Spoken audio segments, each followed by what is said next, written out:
Could you please send, okay, I'm gonna send it. She says she can join.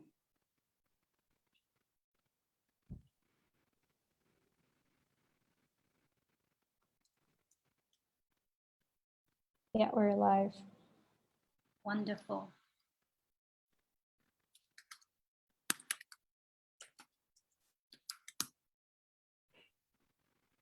Are we live?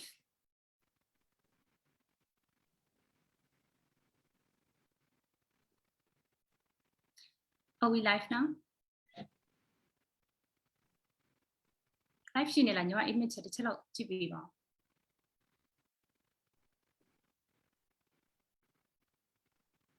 အမရေဟို live မှာမရှိနေဘူး Yes,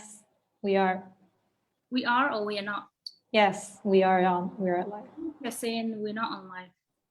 Yes, we're live. All right, anyway, I am going to start right now.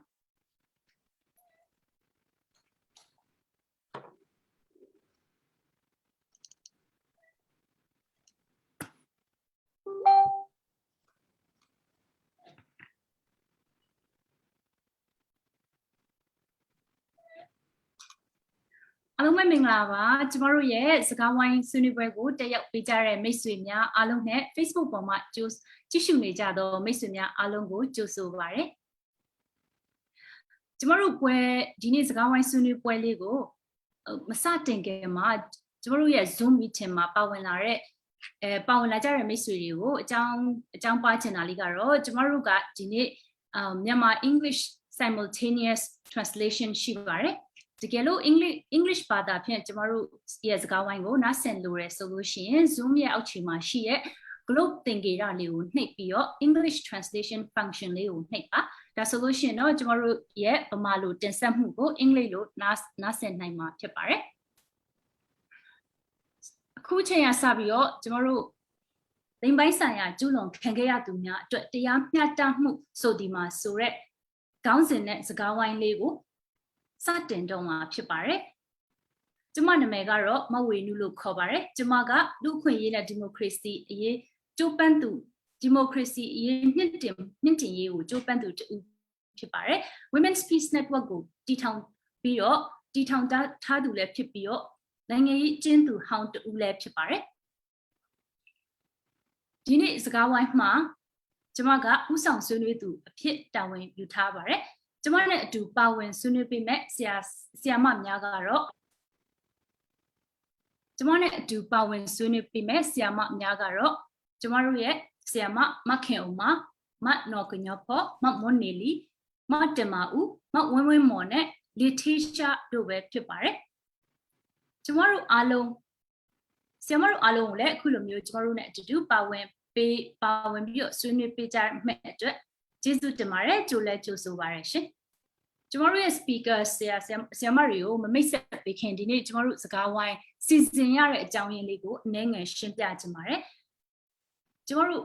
ပြီးလို့ရှိရင်တော့ကျမတို့ကဒီအမေသမီးအမဆိုတဲ့ဗီဒီယိုလေးကို9မိနစ်စာပြတ်သွားရင်းနဲ့ကျမတို့ဆွေးနွေးပွဲလေးကိုစတင်သွားမှာဖြစ်ပါတယ်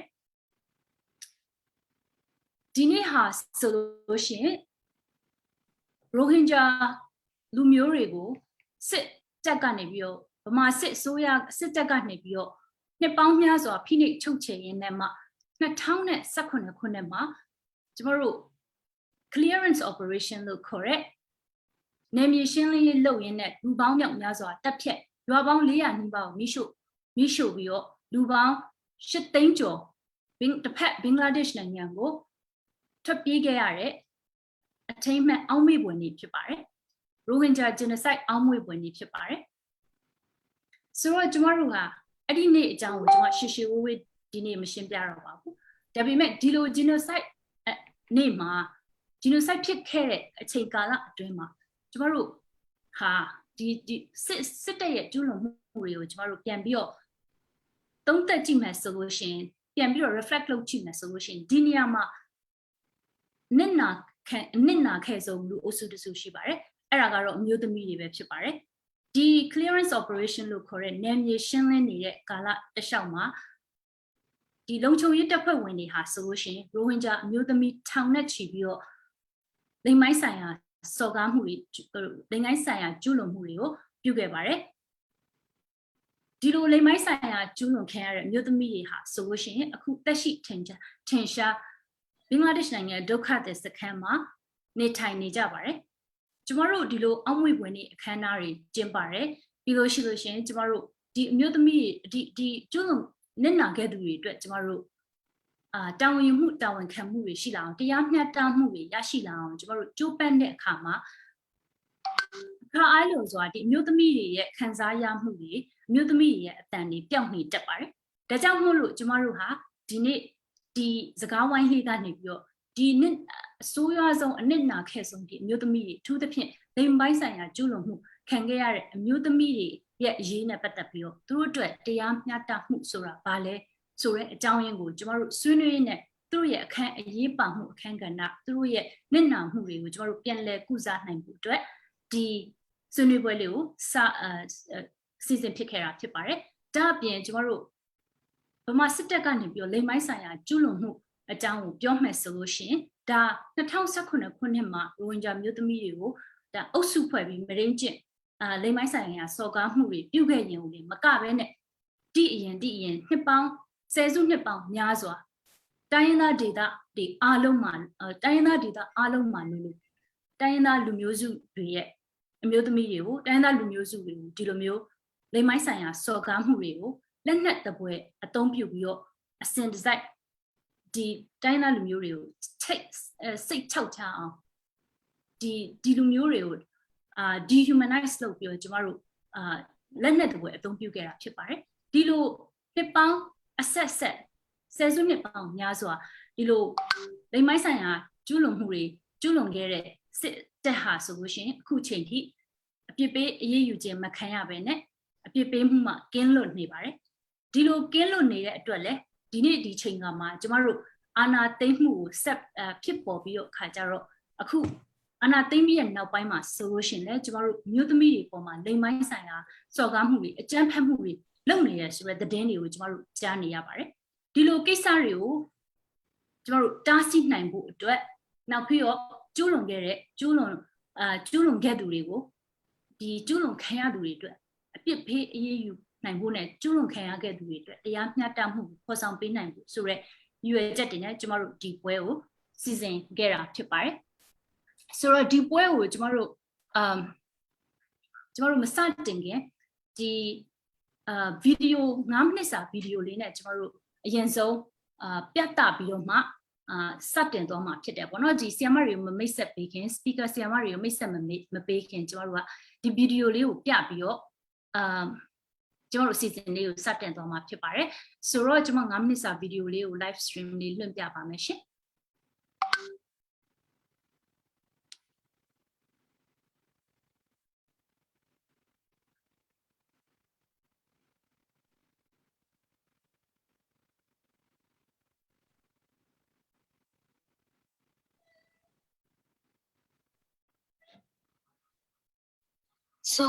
Subbannya darahnya kuno mana kalau jarang no subbannya mere hamna no sinna hari maya wani kol buzuren hadir. Kada kaisa wisha ane fadina gi visa anu kuma. Agar ayah anak tu malu ya re taratun hoson no hari le rat bandi mu bandi balai. Areh jiwa bangkari dah air begini. Jadi hari rusi mana darah biji. Sekolah kolai re areh saja nih kari organ kili. Areh puji.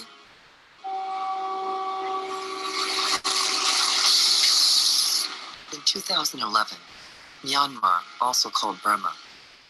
began the transition to democracy from half a century of military dictatorship.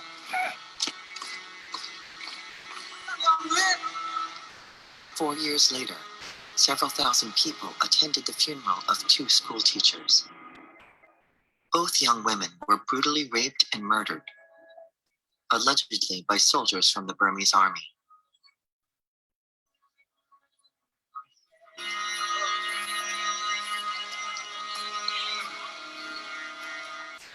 Rape as a weapon of war committed by the Burmese military has been documented across the country.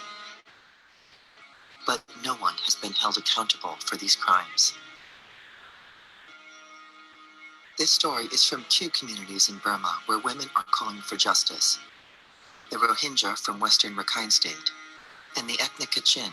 who live 1,000 kilometers away in the north.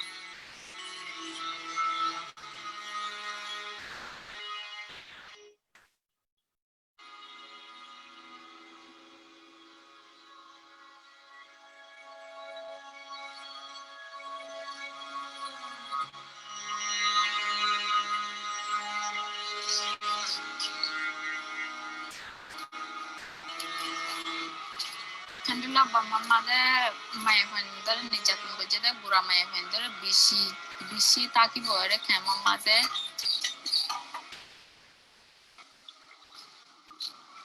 Shamima and her family lived for generations in Rakhine State, but like most Rohingya, were not granted citizenship by the Burmese government. She is among the 1 million Rohingya who fled ethnic cleansing carried out by the Burmese military, and is now living in the world's largest refugee camp.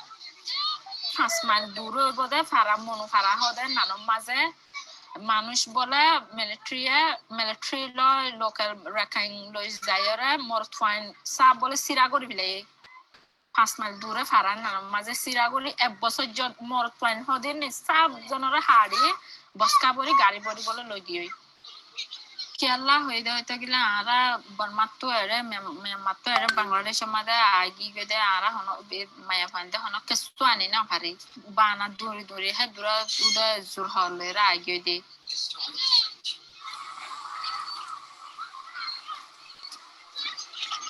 Only a handful of Rohingya girls go beyond a primary school education. Most are illiterate. Shamima was in her third year at Sitwe University when violence targeting Rohingya communities crushed her dream to become a teacher. She's now using her skills to counsel the survivors of rape. Tara hode anin poile ara aronomika honika orozane fajum te ar manche hitarare gya goribo te sharaibo manche hekarot goribo de hananore bafiore tara itarar gyare lukela kito sar besista to itara dile bishi hosta par to ya anor bisad diano koribo ni bisad ana dikayas bisad dile na bisar faiba bisad diano 16-year-old Dil Kayas was very close to her sisters and brothers. Goragara bai benera shilingara binna soruri mahatwari fanga degarata ela kushita shila asme marera te doa de daire lancha merere guli meri kontara digli ma mikaye ba mikaye kon mikaye tarallo no bai School Galaire, are Sajane to your Galagale, are Puje.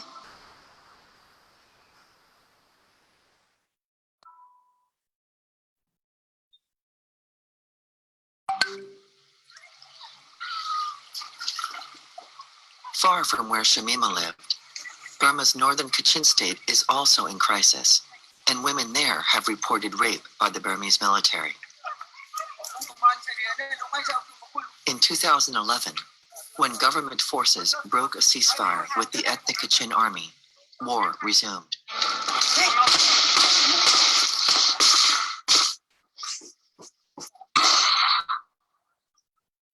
Jango ante gogo ya denta machan bin dong ai ngot na she chenyen shani kai lo ai shingen ko kan to le krumelam ni lo bin dong ai ngo San Tui leads a Kachin women's human rights organization called Quad that advocates for women affected by human rights abuses. Rohingya ni de shin do yang go shen de wo kalang da bu nga yi me sha sen sa de ku bin na ante wo de ku bin na rang ai go chen shin ho nga zong go chan ai de mo ante mo ji ni de le ni kha chung dong a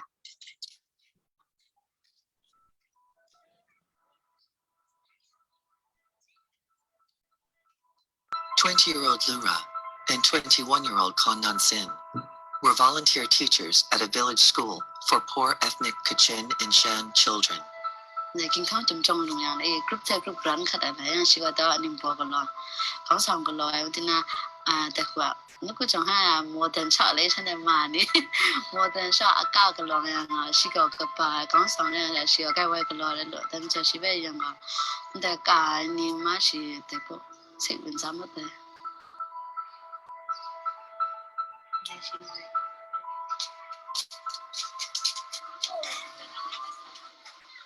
Cùng khăn em mà đi sẵn sàng rồi như vậy lại các bà xin này cái em mịt biểu ấy đại gì khăn gì có ngày cái hiệu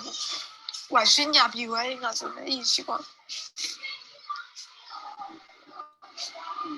On January 18th, 2015, a Burmese army unit arrived at the village where the teachers were living.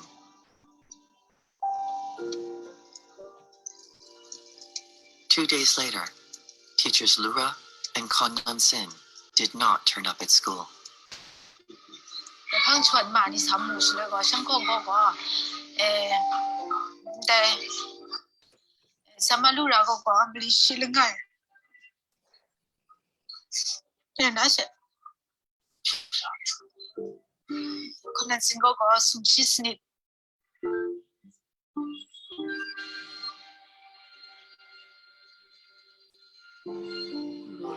ré gọi ré nào mất sạch à ré yang gọi sung na về yang ré nào phăng trong à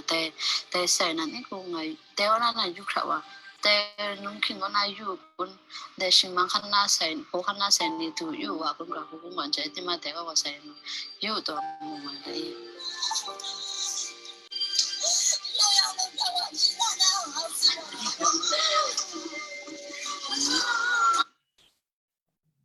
ဟုတ်ကဲ့ပါရှင်ကျွန်တော်က9မိနစ်စာဗီဒီယိုလေးကိုပြဖို့လုပ်ရင်းနဲ့မှာဗီဒီယိုအရှည်ရဲ့ clip ကိုဖွင့်မိသွားတယ်ပေါ့နော်ဆိုတော့ကျွန်တော်တို့အခု6မိနစ်ကျော်လောက်ပြပြီးသွားတဲ့အချိန်မှာဒီဗီဒီယိုလေးကိုကျွန်မရက်နားလိုက်ပါမယ်ဒီဗီဒီယိုအပြည့်အစုံကိုကြည့်ရှင်တယ်ဆိုလို့ရှိရင်တော့ကျွန်တော်တို့ page ကနေပြီးတော့ဒီ Rohingya Genocide Remembrance Day page ကနေပြီးတော့ဒီကျွန်တော်တို့ရဲ့ဒီနေ့စကားဝိုင်းဆွေးနွေးပွဲအစီအစဉ်လေးပြီးသွားတဲ့အချိန်မှာထုတ်လွှင့်ပေးမှာဖြစ်ပါတယ်ဒါပြင်ဒီထက်အပြည့်အစုံကိုထပ်ပြီးကြည့်ရှင်တယ်ဆိုလို့ရှိရင်တော့ www.der.org မှာသွားပြီးတော့လည်းကြည့်ရှုနိုင်ပါတယ်ဒီဗီဒီယိုလေးကိုထုတ်လုပ်သူကတော့Kirana ဖြစ်ပြီးတော့ထုတ်လုပ်Kirana နဲ့ director လုပ်သူကတော့ Jeannie Hillesi လို့ခေါ်ပါတယ်ဒီဗီဒီယိုမှာဒီ documentary လေးမှာဆိုလို့ရှိရင်ဆဆနာတွေ့မြင်ခဲ့ကြတဲ့အတိုင်းဒီ Rohingya မျိုးသမီးတွေနဲ့ကချင်မျိုးသမီးတွေလိမ်မိုင်းဆိုင်ရာကျူးလွန်မှုတွေခံခဲ့ရတဲ့အကြောင်းတွေကိုကျွန်တော်တို့တင်ဆက်ထားပြီးတော့ဒီမှာ Rohingya နဲ့ကချင်အမျိုးသမီးတွေပေါ့နော်ဒီလိုမျိုးဒီကျူးလွန်ခံခဲ့ရသူတွေအတွက်ကျူးလွန်ခံခဲ့ရသူတွေအတွက်ကျွန်တော်တို့တရားမျှတမှုပေါ်ဆောင်နိုင်ရေးလှုပ်ရှားနေတဲ့အမျိုးသမီးတွေနဲ့ interview ပြီးတော့ဒီ documentary လေးကိုစီစဉ်ထားတာဖြစ်ပါတယ်ကျွန်တော်တို့ကချင်ဆရာမလေး2ယောက်ရဲ့အမှုဆိုလို့ရှိရင်လည်းအခုချိန်ထိတရားမျှတမှုမရသေးသလိုကျွန်တော်တို့ရဲ့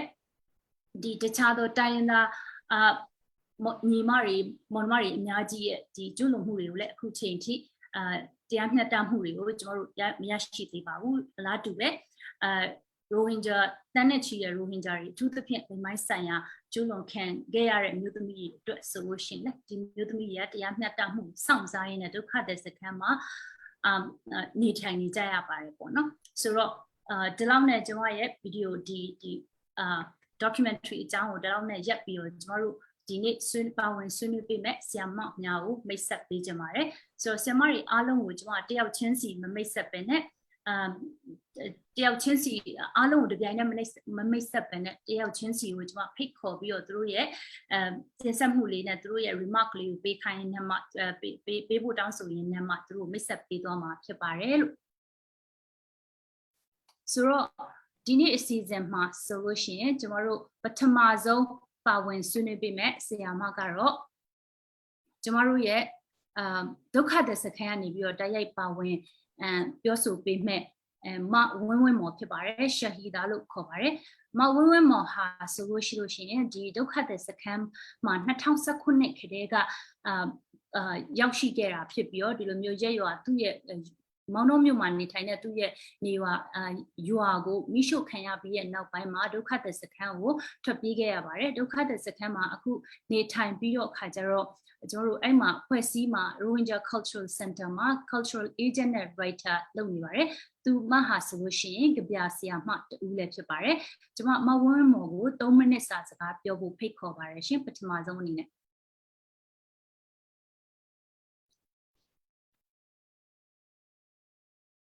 မဝင်းမော်ရှိပါသလား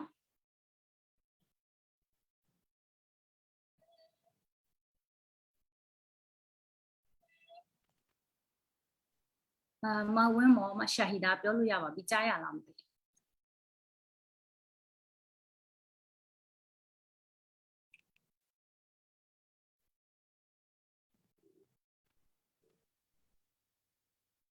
ယ်လိုဒုက္ခသည်စခန်းမှာအင်တာနက်လိုင်းနေတိတ်မကောင်းတော့ join လို့မရတာမကြားရလားမသိကျွန်တော်တို့ပြောတာဟယ်လိုမဝင်းမော်ကြားရပါလား hello မင်္ဂလာပါကြားရလားမသိဘူးဟုတ်ကဲ့ညီမကြီးပြောပါဆရာမကြီးပြောပါနော်ကျွန်တော်တို့ပြောလို့ရပါပြီဟုတ်ကျမနာမည်ကတော့မတ်ဝင်းဝင်းမော်ပါနော်ကျမအခုဘင်္ဂလားဒေ့ရှ်နိုင်ငံ Cox's Bazar refugee စခန်းမှာနေပါတယ်ကျမအခုလိုကျမကိုပါဝင်ခွင့်ပေးတဲ့အတွက်ကျမအနေနဲ့ကျမအရန်ကုန်ယူမိတယ်ကျေးဇူးလည်းတင်တယ်ပေါ့နော်အရင်ဆုံးတော့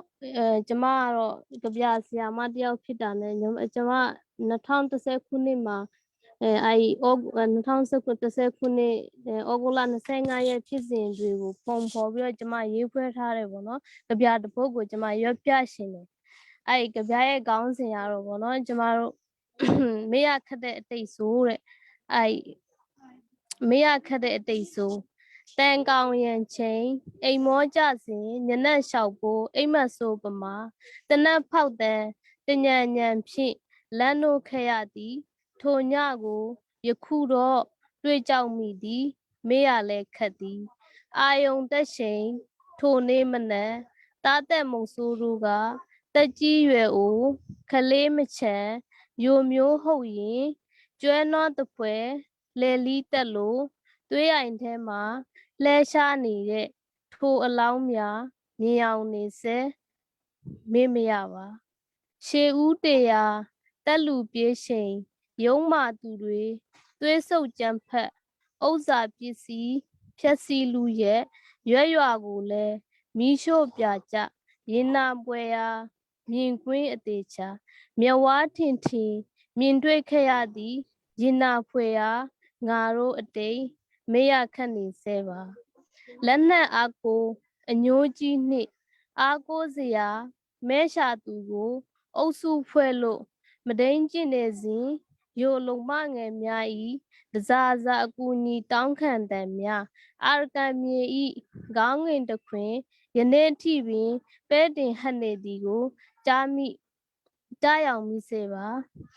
လုံချုံရာကိုပြေးရှာနေခိုက်နတ်မြစ်ကြီးကိုကူးဖြတ်နေချိန်ရှစ်သူနဲ့ကွယ်မိဘနဲ့ဝေမိသားစုလိုက်လှေမောက်သေး၍ပင်လယ်ငါးစာဖြစ်ခဲ့ရသည်ထိုဖြစ်ရဲ့အတိတ်သမိုင်းပြန်ခါတတိရာတိုင်းမှာနှလုံးကြေကွဲမျက်ရည်ယိုကြဒါဟာကျမတို့ရဲ့မေ့ရခက်တဲ့အတိတ်ဆိုပါကျမစကားလေးနည်းနည်းပြောရှင်သေးတယ်ပြောလို့ရအောင်လားမသိဘူးအချိန်ရလာတော့မသိဘူးရပါတယ်ပြောပါဟုတ်ဒီနေ့ဟာတော့ကျမတို့ရဲ့ပေါ့နော်ကျမတို့ရိုဟင်ဂျာသမိုင်းရဲ့အမှောင်မိုက်ဆုံးနေ့တစ်နေ့ပါနော်ဒီနေ့ဆိုရင်ကျမတို့အစုလိုက်အပြုံလိုက်တက်ဖြတ်ခံရပြီးဒုက္ခတွေဘဝနဲ့နေလာတာ၄နှစ်ပြည့်လာပြီလူကြီးလူငယ်မရွေကလေးသူငယ်တွေကိုလည်းသူတို့ရက်ဆက်တက်ဖြတ်ခဲ့တယ်တောင်းတဲ့ရှီရိုဟင်ဂျာတွေကိုအစုလိုက်အပြုံလိုက်ပေါ့နော်တက်ဖြတ်ခဲ့တယ်ကျွဲနွားလိုလဲလိအသက်ခံရတာလည်းအများကြီးရှိတယ်ရွာပေါင်း400ကျော်မိချို့ခံခဲ့ရတယ်ရိုဟင်ဂျာပိုင်ပစ္စည်းဥစ္စာတွေကိုသူတို့လူရက်ခံရတယ်မိချို့ပျက်စီးခံရတယ်တောင်းတဲ့ရှီအမျိုးသမီးများမိန်းကလေးငယ်များမြန်မာစစ်တပ်ရဲ့အုပ်စုဖွဲ့အဓမ္မပြုခြင်းခံခဲ့ရပါတယ်ကျမတို့ရိုဟင်ဂျာအမျိုး အမျိုးသမီးများအကြောင်းပြောပြရင်ကျမအနေနဲ့တကယ်ကိုစိတ်ကောင်းစရာတွေနဲ့ပြည့်နေတယ်ကျမတို့အားလုံးသိတဲ့အတိုင်းရိုဟင်ဂျာအမျိုးသမီးများဆယ်စုနှစ်ပေါင်းများစွာခရီးကလိင်အကြမ်းဖက်ခံနေရတာပါအထူးသဖြင့်2012ခုနှစ်ဖြစ်စဉ်တွေမှာမဒိန်ကျင့်ခံရတာလည်းအများကြီးရှိတယ်2016ခုနှစ်နဲ့2019ခုနှစ်မှာလည်းမြန်မာစစ်တပ်ကသူတို့နေမြေရှင်းလင်းရေးစီစဉ်ရေးမှာရိုဟင်ဂျာအမျိုးသမီးများနှင့်မိန်းကလေးငယ်များစနစ်တကျသူတို့အုပ်စုဖွဲ့မဒိန်ကျင့်ခံခဲ့ရတယ်သူတို့ရေရွယ်ချက်ရှိနဲ့ရိုဟင်ဂျာအမျိုးသမီးတွေကိုပြစ်မှတ်ထားပြီးအုပ်စုလိုက်အတ္တမသူတို့ပြုကျင့်မှုကိုစနစ်တကျကျူးလွန်ခဲ့တာဟာ genocide အစီအမံထဲကတစ်ခုဖြစ်တယ်လို့မြင်ရတယ်ကျမတို့အမျိုးသမီးများလိင်ပိုင်းဆိုင်ရာကျူးလွန်မှုများကိုလက်နက်တစ်ဖွဲ့အသုံးပြုသွားတာပါသူတို့ဒီလိုကျူးလွန်ခံရလို့ကျမတို့ပေါ့နော်ကျူးလွန်ခံရလို့မခံနိုင်ပဲသူများနိုင်ငံမှာတိုင်းတစ်ပါးမှာလာပြီးကျမတို့ထွက်ပြေးလာခဲ့ရတာမြန်မာအစိုးရရိုဟင်ဂျာတွေကိုတိုင်းပြည်ကမောင်းထုတ်ခဲ့တာလဲသူတို့မောင်းထုတ်ဖို့သူတို့စီစဉ်ခဲ့တာလဲသူတို့အောင်မြင်ခဲ့သွားတယ်အဲ့အချိန်မှာအခုဆိုကျမတို့ဒီကိုရောက်နေတာ4နှစ်တောင်ကျော်သွားပြီလူကျူးလွန်ခံထားတဲ့သူတွေကိုလည်းယနေ့ထိတရားမျှတမှုဆိုတာသူတို့မရသေးဘူးနောက်ထပ်ကြီးမားတဲ့ပြဿနာတစ်ခုတော့ရှိတယ်ကိုယ့်အတိုင်းဝိုင်းမှာဘယ်အတိုင်းဝိုင်းမှာပဲဖြစ်ပေါ့နော်အဲ့လိုမျိုးကျူးလွန်ခံထားတဲ့မိန်းကလေးတွေကိုခွဲခြားဆက်ဆံတယ်ဘယ်အတိုင်းဝိုင်းမှာပဲဖြစ်အဲ့ဒါတော့ရှိတယ်အဲ့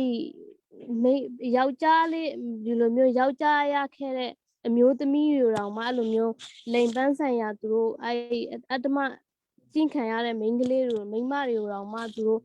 ယောက်ျားတွေကကွာတယ်အဲ့လိုမျိုးသူတို့ခဏပြဿနာတွေဖြစ်တယ်အဲ့လိုတောင်ရှိတယ်အဲ့လိုမျိုးရှိခဲ့တဲ့ရှိတာတောင်အခုတ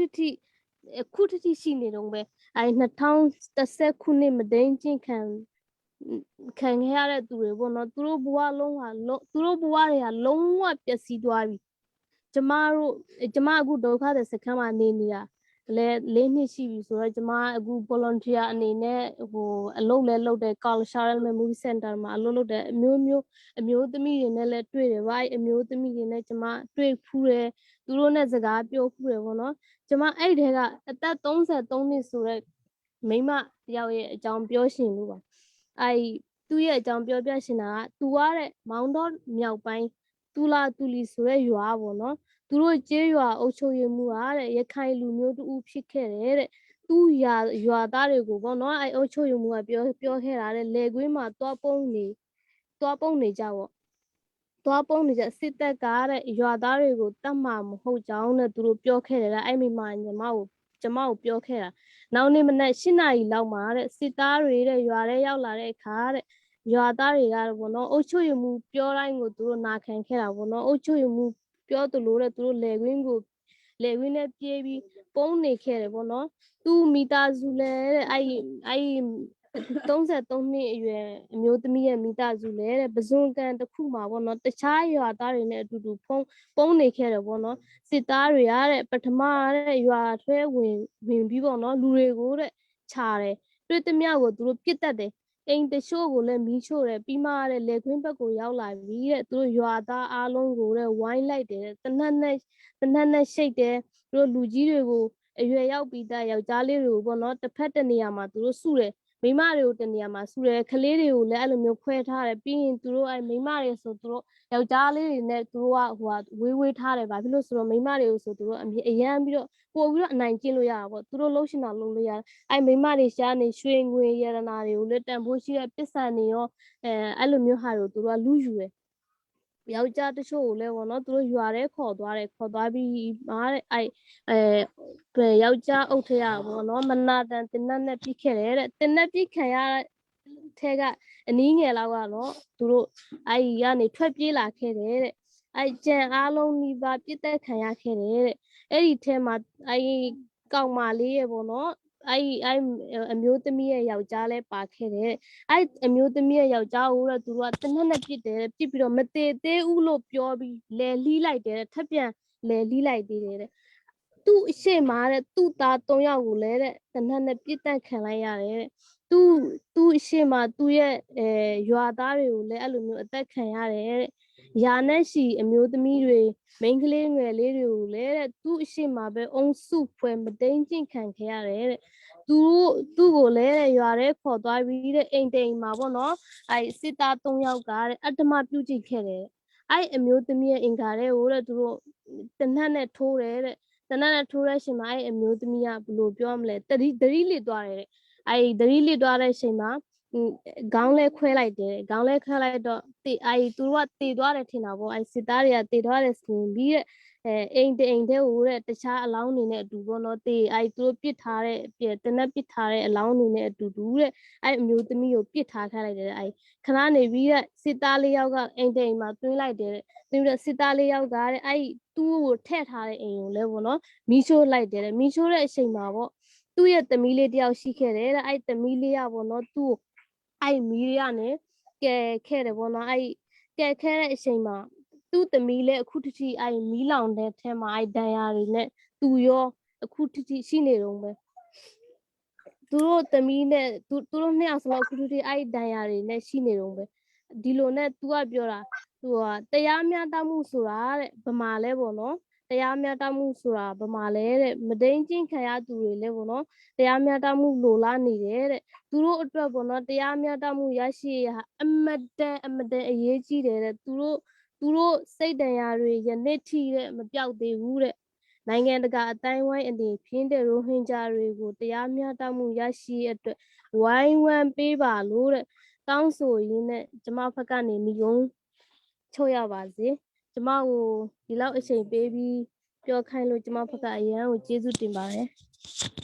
ကျေးဇူးတင်ပါတယ်အရန်ပဲမဝဲမောမရှာဟီဒါဒီနှစ်ပေါင်းများစွာကျူးလွန်မှုတွေဆယ်စုနှစ်ပေါင်းများစွာဒီအမျိုးသမီးတွေပေါ်မှာစစ်တပ်ကနေပြောလိမ်မိုင်းဆိုင်ရာကျူးလွန်မှုတွေလုပ်ခဲ့တာတွေကိုထောက်ပြရုံအပြင်2019ခုနှစ်မှာဖြစ်ခဲ့တဲ့ဖြစ်စဉ်တွေကိုလည်းကျမတို့ပြန်လည်မျှဝေပေးတယ်နောက်ပြီးတော့ကျမတို့ကျူးလွန်ခံရသူရဲ့သတင်းစကားကိုလည်းဒီညမှာပါပေးတဲ့အတွက်အမတန်ကျေးဇူးတင်ပါတယ်နော်ဆိုတော့ကျေးဇူးတင်ပါတယ်ကျမတို့အခုဒုတိယ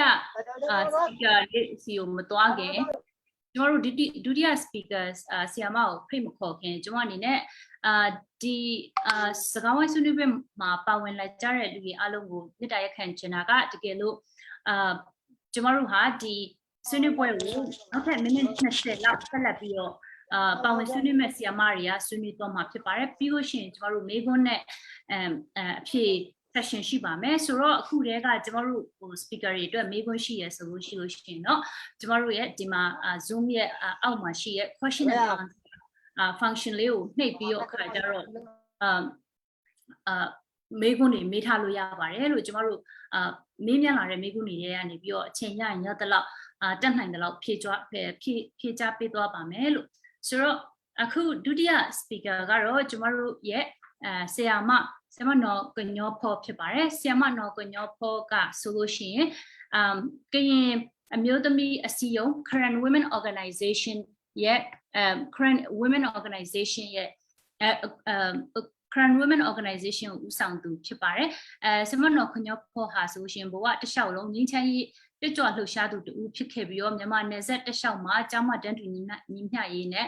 တိုင်းရင်းသားအခွင့်အရေးများအတွက်လောက်ကင်လာတာဆိုလို့ရှိရင်တိုင်းရင်းသားအမျိုးသမီးလောက်ကင်လာတဲ့တိုင်းရင်းသားအမျိုးသမီးအဖွဲ့အစည်းတစ်ခုကဖြစ်ပါတယ်နောက်ပြီးတော့ဒီ current women organization ဟာဆိုလို့ရှိရင်လည်းဒီ2004ခုနှစ်မှာစပြီးတော့မြန်မာပြည်မှာရှိတဲ့လိမ်မိုင်းဆိုင်ရာနဲ့ကျောင်းမ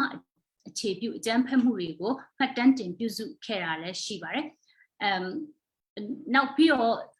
current women organization ဆမဦးဆောင်တဲ့ current women organization ဟာဆိုလို့ရှိရင်ရခိုင်ပြည်နယ်မြောက်ပိုင်းမှာရှိတဲ့မွတ်စလင်တွေပေါ်မှာစစ်တပ်ကနေပြီးတော့ဦးဆောင်ပြီးတော့အကြမ်းဖက်မှုတွေကျူးလွန်နေတဲ့ဟာကိုလူသိရှင်ကြားနဲ့ကန့်ကွက်ရှုံချခဲ့တဲ့ပထမဆုံးအဖွဲ့အစည်းအနေငယ်တွေကအဖွဲ့အစည်းတစ်ခုဖြစ်ပါတယ်လက်ရှိမှာတော့ဆီယမဟာ current women organization ရဲ့အထွေထွေအတွင်းမှုဖြစ်ပါတယ်ဆီယမကိုဆီယမရဲ့အတွေ့အကြုံနဲ့ဒီလိမ်မိုင်းဆိုင်ရာစော်ကားခံရတဲ့မြို့သမီးတွေနဲ့အလုပ်တွဲလုပ်တဲ့အတွေ့အကြုံနဲ့သူတို့ဒီအမျိုးသမီးတွေရဲ့ဒီ နစ်နာခဲ့သူတွေရဲ့ဒီခန်းစားချက်နစ်နာခဲ့သူတွေပေါ်မှာတက်ရောက်နေတဲ့သူတို့ဘဝတွေမှာတက်ရောက်မှုတွေနဲ့သူတို့အတွက်တရားမျှတမှုဆိုတာဘာတွေလဲဆိုတဲ့အကြောင်းတရားတွေကိုပြောကြားပေးဖို့အတွက်3မိနစ်ဖိတ်ခေါ်ပါတယ်ရှင်ကျေးဇူးပါဆရာမ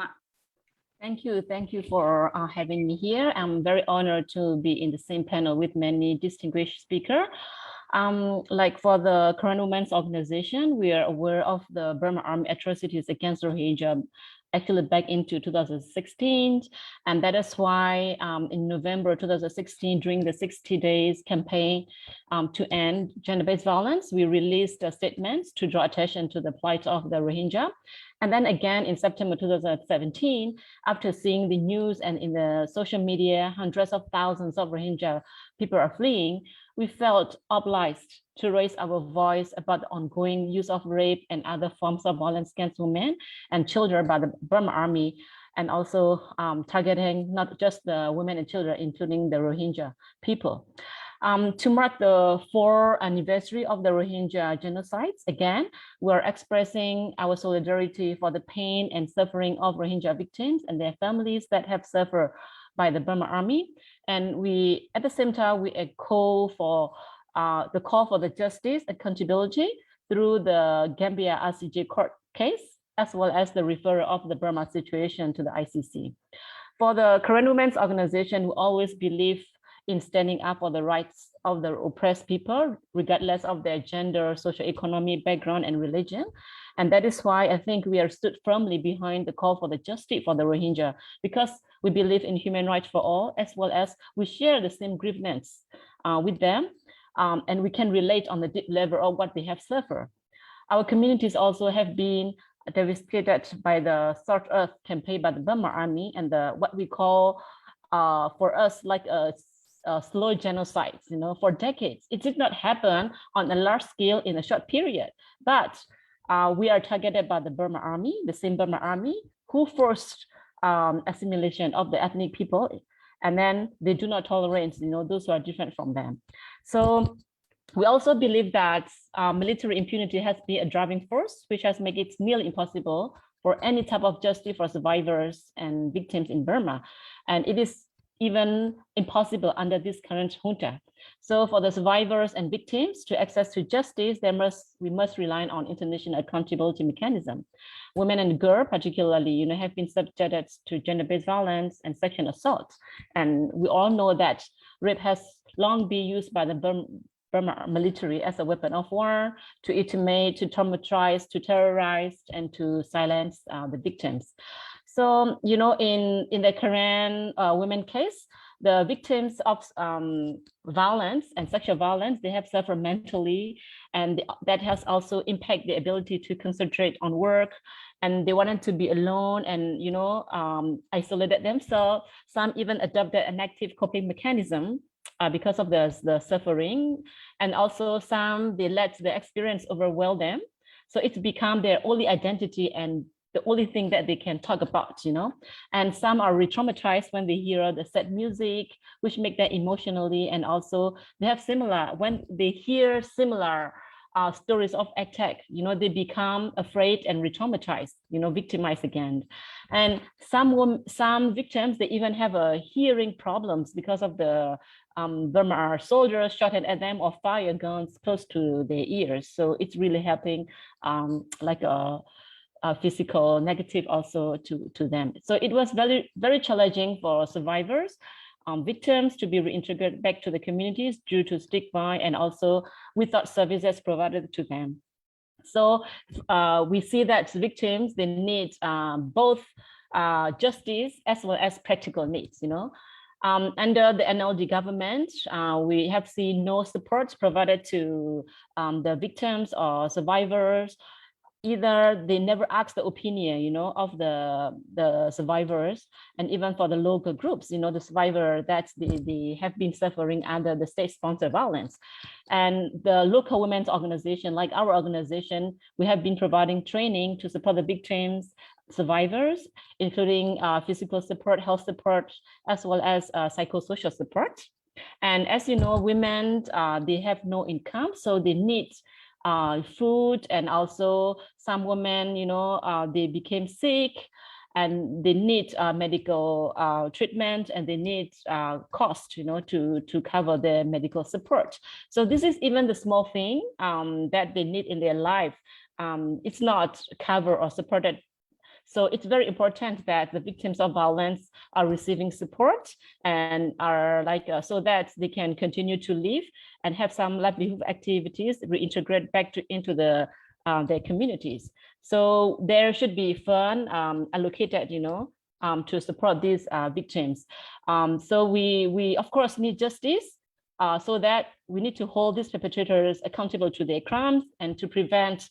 the crimes not to happen again. And at the same time, we also need support to the victims to restore their life, to live in dignity, and to integrate back into the community. Thank you. Thank you so much, Ama Nokunyo, for first of all, for standing up with all the oppressed, and also doing all the great work on the ground with the survivors and victims. And it's been so admiring to hear your story and to learn about your work, and we respect you guys so much. And also today, thank you for sharing your experiences and challenges that women face, as well as providing practical recommendations for the survivors and victims. So that I will go to the next speakers. So for the audience, I would like to my apology for forgetting to mention that we have 2 English speaking speakers, which are Manno Kunyopo, and then the last speaker of our panel, Letitia van Assam. They will be providing their remark in English. So you can switch off the translation button to hear their original voices when they are speaking. Otherwise, the rest of the panelists will be speaking in Burmese. ဟုတ်ကဲ့ပါမနော်ကိုညဖောအခုလိုမျိုးကျမတို့ကိုပြည့်ပြည့်စုံစုံနဲ့ဒီအောက်ခြေမှာဒီအမျိုးသမီးတွေလိမ်မိုင်းဆိုင်ရာကျွလွန်ခံရတဲ့အမျိုးသမီးတွေရဲ့ခံစားရမှုတွေနောက်ပြီးတော့သူတို့တွေရဲ့လိုအပ်ချက်တွေနဲ့ဒီသူတို့အတွက် recommendation တွေပေါ့နော်တင်ပြပေးရတဲ့အတွက်ကျေးဇူးတင်ပါတယ်ဒါအပြင်အမတို့အမအပါဝင်အမတို့ KWO Korean Women Organization ရဲ့အလုပ်တွေအားလုံးကိုကျမတို့အရန်ကိုလေးစားအားကြမိပါတယ်ပြီးလို့ရှိရင်လည်းကျမတို့အခုဖိနှိပ်ခံရသူတွေနဲ့အတူတူအများရန်ရက်တည်ပေးခဲ့တဲ့အတွက်အများရန်အဲ့အတွက်လည်းအများကျေးဇူးတင်ပါတယ်လို့ဆိုတော့အခုကျမပြောဖို့ပထမမေ့သွားတဲ့အရာလေးကျမapology တောင်းပန်ချင်ပါတယ်ကျမတို့မှာ Englishဘာသာစကားနဲ့ပြောဆိုမဲ့ speaker 2 ယောက်ရှိပါတယ်စစွန်နာကပြောဆိုသွားတဲ့ Mark Nokunyopo ရဲ့နောက်ဆုံး speaker ဖြစ်တဲ့ Letitia van Assam ရဲ့ဖြစ်ပါတယ်သူတို့ကအင်္ဂလိပ်လိုပြောတော့မှာဖြစ်ပါတယ်ဒါပေမဲ့ကျမတို့မှာ Zoom meeting နဲ့မှာပါဝင်တဲ့မိတ်ဆွေတွေအတွက်ကတော့ translation ရှိပါတယ်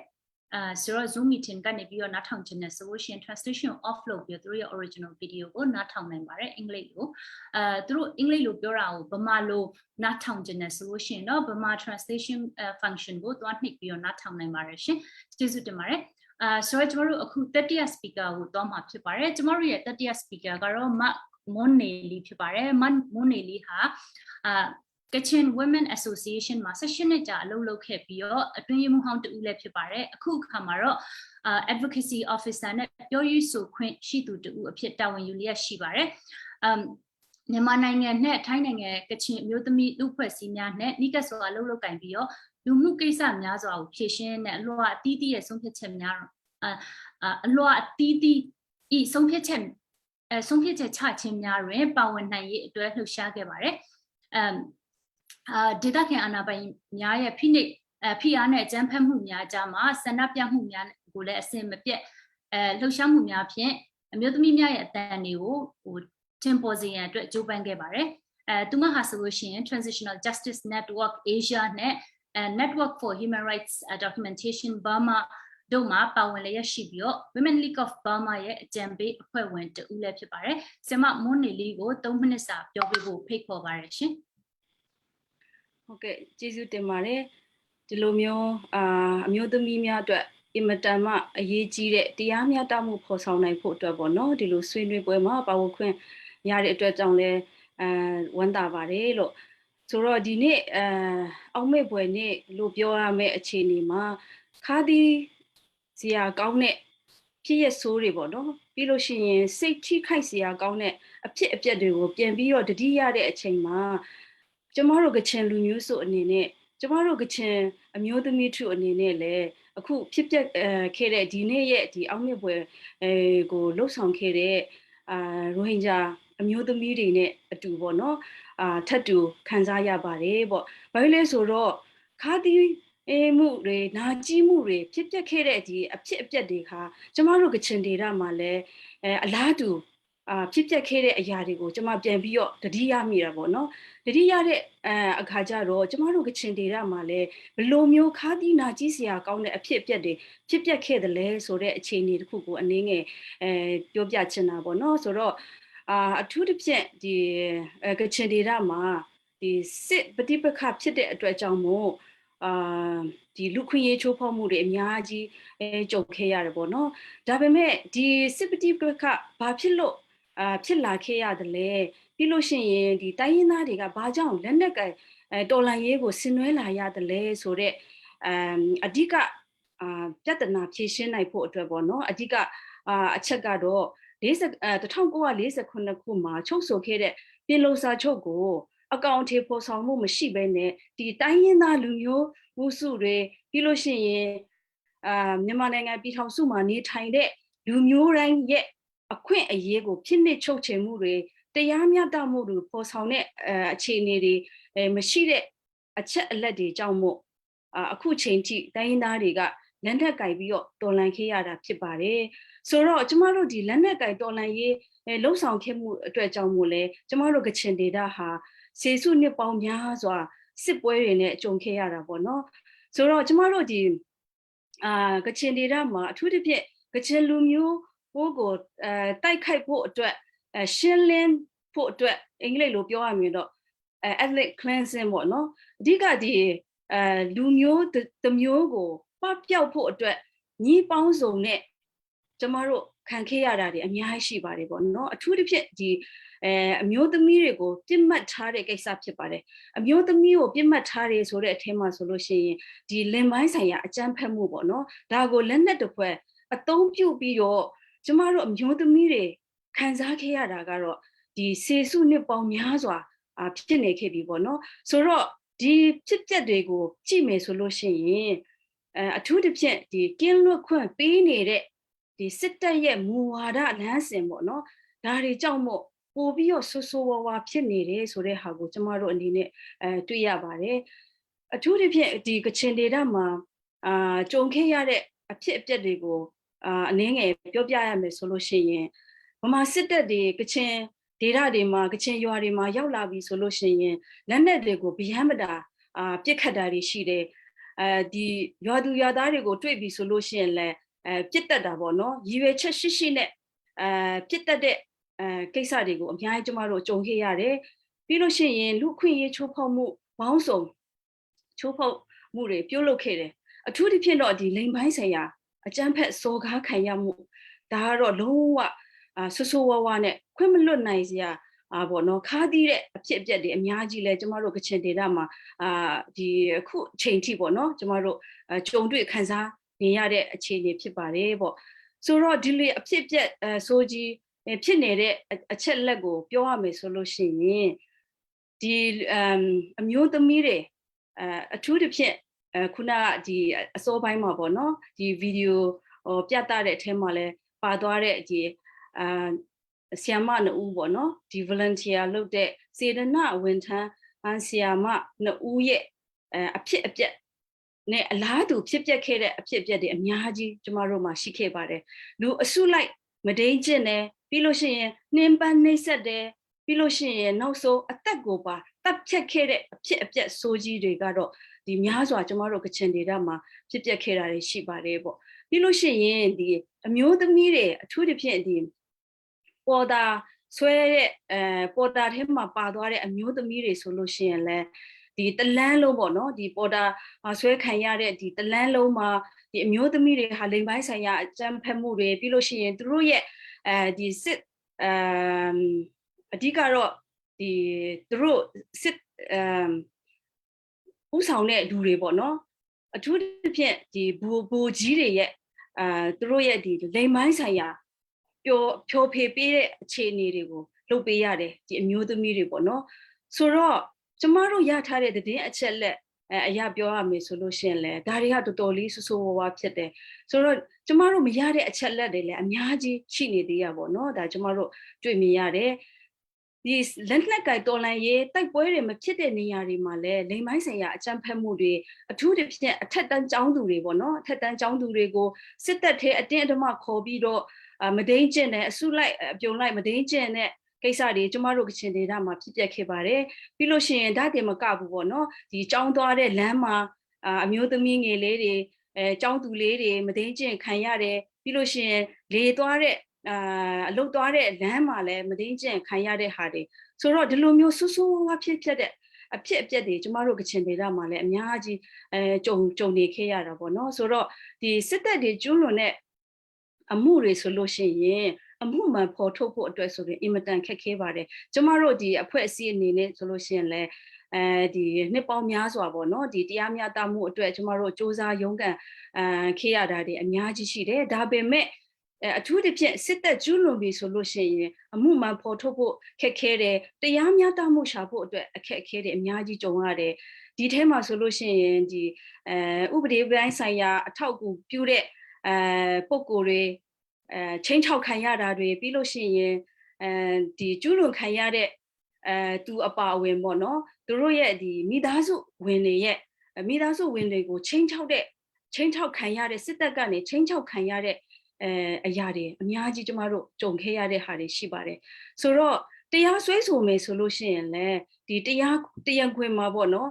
အသုံးပြုနိုင်ဖို့အတွက်ဒီသတင်းအချက်လက်တွေပေါ့နော်အထူးသဖြင့်တော့တက်တေခံအထောက်အထားတွေပေါ့တက်တေခံအထောက်အထားတွေကိုကျမတို့အနေနဲ့ပြသဖို့အတွက်အများကြီးကျမတို့ဒီမှာအခက်အခဲတွေရှိခဲ့တယ်စိန်ခေါ်မှုတွေအများကြီးရှိတယ်ဘာကြောင့်လဲဆိုတော့အထူးသဖြင့်ဒီလိုမျိုးလိမ်ပိုင်းဆိုင်ရာအကြမ်းဖက်မှုဖြစ်တာကဒီရွာတွေမှာဖြစ်တယ်ပြီးလို့ရှိရင်ရှေ့တန်းတွေမှာဖြစ်တယ်ဆိုတော့ဒီဆေးရုံတွေပြီးလို့ရှိရင်ဒီတခြားရဲတွေနဲ့ဝေးတဲ့နေရာတွေဖြစ်တဲ့အခါကျတော့ဒီအထောက်အထားတွေကိုကျမတို့ရနိုင်ဖို့အတွက်အင်မတန်ကိုစိန်ခေါ်မှုတွေဖြစ်ပါတယ်အထောက်အထားရသည့်တိုင်အောင်ပေါ့နော်အထောက်အထားရသည့်တိုင်အောင်ဒီဆေးရုံကဒီ nurse တွေအပါအဝင်ဆရာဝန်တွေအပါအဝင်ပေါ့နော်ဒီအထောက်အထားတွေကိုမထုတ်ဖို့အတွက်ပြီးလို့ရှိရင်ဒီဟာတွေကိုထိမ့်သိမ်းဖို့အတွက်အပြင်ကိုမထုတ်ဖို့အတွက်ဆိုတဲ့ချင်းချောက်မှုတွေနဲ့ကျမတို့ကြုံခဲ့ရတယ်ဒါကြောင့်မို့ဒီတရားမျှတမှုအတွက်ကျမတို့ဒီပြည်တွင်းမှာပေါ်ဆောင်ဖို့အတွက်ဆိုတာကတော့အင်မတန်ကိုလုံးဝမဖြစ်နိုင်တဲ့အခြေအနေကျမတို့ကြုံခဲ့ရတာဖြစ်ပါတယ်ဆိုတော့ဒီလိုမျိုးခံစားရတဲ့ဒီအမျိုးသမီးတွေရဲ့အခြေအနေကိုပြန်ကြည့်မယ်ဆိုလို့ရှိရင်လည်းအင်မတန်ကိုရင်နှိမ့်စရာကောင်းပါတယ်တချို့အမျိုးသမီးတွေဆိုလို့ရှိရင်ဒီစိတ်ပိုင်းဆိုင်ရာပေါ့နော်ဒီမကြမ်းမမာဖြစ်တဲ့အခြေအနေတွေကြုံခဲ့ရတယ်တချို့ဆိုလို့ရှိရင်ဒီတက်ဖြတ်ခံရတဲ့ဒီအမျိုးသမီးတွေရဲ့မိသားစုတွေဆိုလို့ရှိရင်တစ်ချိန်လုံးဒီစိတ်ဒဏ်ရာနဲ့ပေါ့နော်ဘလို့မှဖြေသိမ့်လို့မရတဲ့အခြေအနေပေါ့နော်ကြုံခဲ့ရတာတွေရှိပါတယ်တစ်ချိန်ထဲမှာလည်းဒီလူမှုအတိုင်းဝိုင်းတွေမှာဆိုလို့ရှိရင်လည်းအမြဲတမ်းကြောက်လန့်နေရတယ်ဘယ်အချိန်ဗမာစစ်တပ်တွေလာမလဲလာပြီဆိုလို့ရှိရင်လည်းထွက်ပြေးရတယ်ပြီးလို့ရှိရင်ကျမတို့ကချင်ဒေသမှာပို့ပြီးတော့အခုအချိန်မှာဆိုလို့ရှိရင်ဒီစစ်တပ်ကနေဒီတက်ဆွဲထားတဲ့တပ်ပေါ့နော်အင်အားတွေအများကြီးပို့ပြီးတော့ဒီအရင်ကထက်ပိုများတဲ့အင်အားတွေနဲ့တိုးချဲ့ပြီးတော့တပ်တွေရှိနေတာကျမတို့ကြုံနေရတာပေါ့နော်ဒါကြောင့်ဒီအမျိုးသမီးတွေရဲ့အထူးသဖြင့်ဒီအမျိုးသမီးတွေရဲ့လုံခြုံမှုကတော့တော်တော်လေးကိုစိုးရင်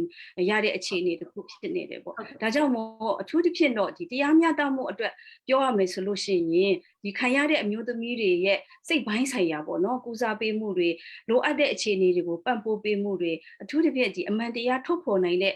ကိစ္စတွေပေါ့နော်အရေးကြီးပါတယ်ပေါ့ဒီထက်ပိုပြီးတော့ အရေးကြီးတဲ့အချက်ကတော့ဒီအပြစ်ပေးအရေးယူမှုတွေကျမတို့နိုင်ငံမှာမလုပ်နိုင်ဘူးဒါကြောင့်မို့ဒီအပြစ်ပေးအရေးယူမှုတွေကိုထိထိမိမိလှုပ်ဆောင်နိုင်ဖို့အတွက်အရေးကြီးတယ်လို့နောင်ဒီလိုမျိုးဘယ်အမျိုးသမီးငယ်ပ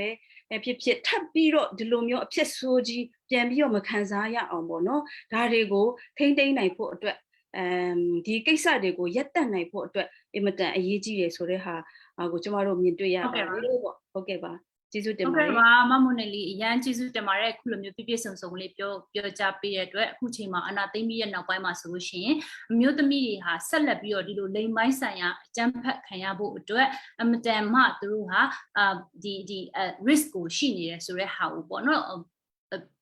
ထောက်ပြပြောဆိုပေးတော့တဲ့အတွက်လည်းကျွန်တော်တို့ကျေးဇူးတင်ပါတယ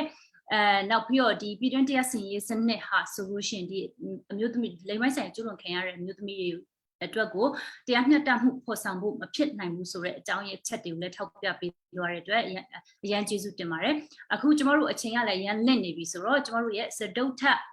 speaker ကိုကျမတို့ဆက်သွားပါမယ်ကျမတို့ရဲ့နောက်စတုထ speaker ကတော့ဒေါက်တာတင်မာဦးဖြစ်ပါတယ်ကျမတို့ဆရာမဒေါက်တာတင်မာဦးဟာဆိုလို့ရှိရင်ဒါဆရာဝန်တယောက်ဖြစ်ပြီးတော့ရိုဟင်ဂျာအမျိုးသမီးအခွင့်အရေးလှုပ်ရှားသူတဦးလည်းဖြစ်ပါတယ်မြန်မာပြည်မှာ10နှစ်ကျော်ကြာအမျိုးသမီးနဲ့ကလေးငယ်စွမ်းရည်မြင့်တင်ရေးအတွက်လှုပ်ဆောင်နေတာဖြစ်ပြီးတော့